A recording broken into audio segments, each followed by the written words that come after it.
Felix, tumuloy ka dito. Pasok. Mula ngayon, ito na yung magiging kwarto mo, ha? Huwag ka na nakikisiksik sa ate mo tuwing gabi kasi ang pangit tingnan nun, eh. Anak-anakan yung nakikisiksik sa buhay ko.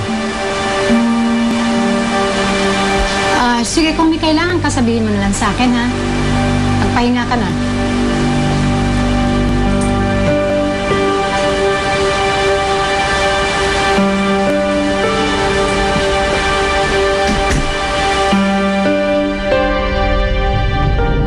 Magde-date na kayo ni Sir Rigo? Mayag ka na? Pagkatapos niya tulungan si Felix, pagkatapos niya hindi maging awkward kahit alam niya kriminal ang kapatid ko, paano ko naman siya tatanggihan? Friend. Talagang in love ka na dyan sa Papa Rigo mo, ha?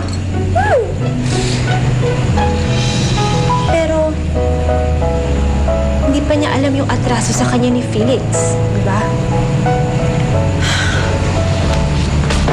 At hindi pa din niya alam na ako ang anak ng akala niyang pumatay sa daddy niya. Pero si Tan mo, parang gusto ko na siyang pagbigyan eh. Parang gusto ko na rin siyang mahalin. Really? Mart say sige. That means yes, Tol. So, when is the big night? Pagbalik niya galing si Mark. Can you really wait? What if she changed her mind? Oo nga, no. Eh kung i-surprise ko kaya siya, subukan ituloy yung date. Tapos sumakay ako sa mismong flight. That's the spirit, man. Let's go. Tara.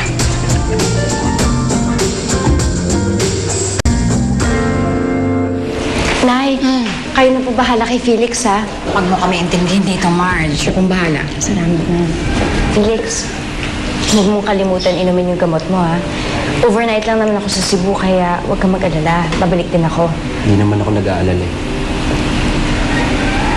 Sana pagbalik ko kasama ko na si Joy. Bahala kayo.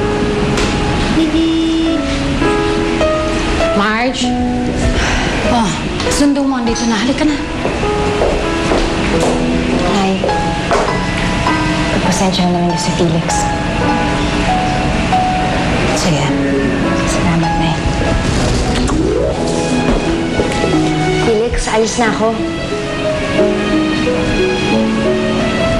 Sige na lang.